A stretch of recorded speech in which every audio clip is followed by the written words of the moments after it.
It is Financial Planning Month, and having a plan for your money is always a good thing, especially when it comes to family and trying to teach your kids on how to financially plan. Tammy Trenton now joins us via Zoom. How you doing, Tammy? I'm doing well, Sheldon. Thanks for asking. So if we're talking about trying to start up financial planning for our kids and getting them the understanding, what do we have to teach them and when do we start?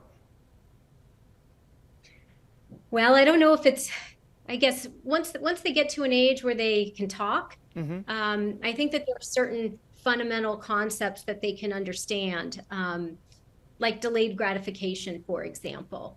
But I do think it's really important to include children in financial decisions.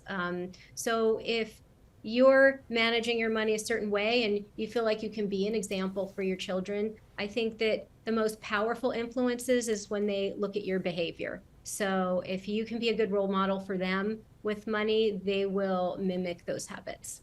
Yeah, and you also talk about wanting to engage them. That means talk about money with them. Is that right?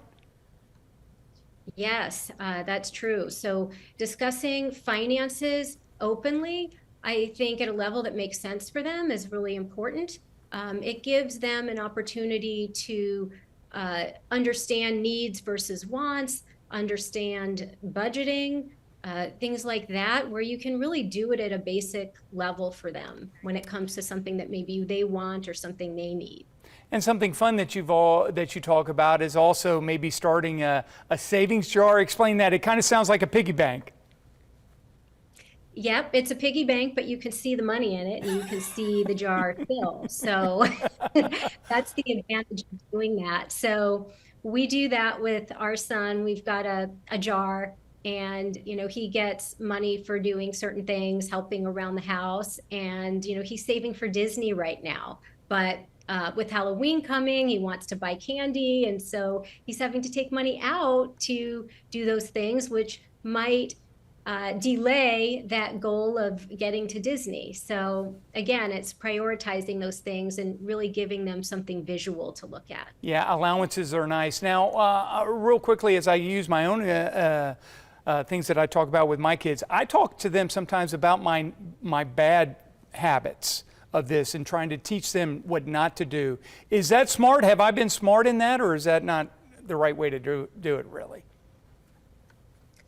I think helping them understand what not to do is important, but you don't want to manifest something that they think is acceptable because their parents do it. So if they know it's something they shouldn't do, but maybe they don't know that you're doing it, that's better. Or if you're trying to improve something, maybe you made a mistake, for example, and you're saying, gosh, I did this and it was just such a silly decision, but here's what I'm doing to be better. It's helping them to understand that mistakes will happen, but you can also get back on the right track. And that's a really good example for them. Yeah, and also encourage them. But before I let you go, a budget, how important is it to teach them that? Very, very important. So many of our schools don't teach financial literacy, and I think it starts in the home.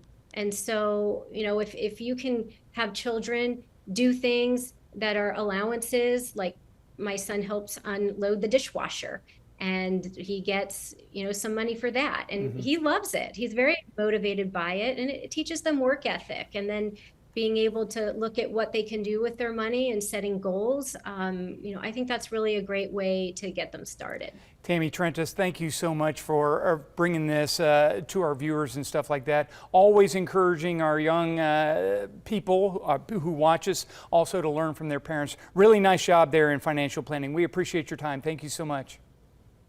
Absolutely. Thank you. All right.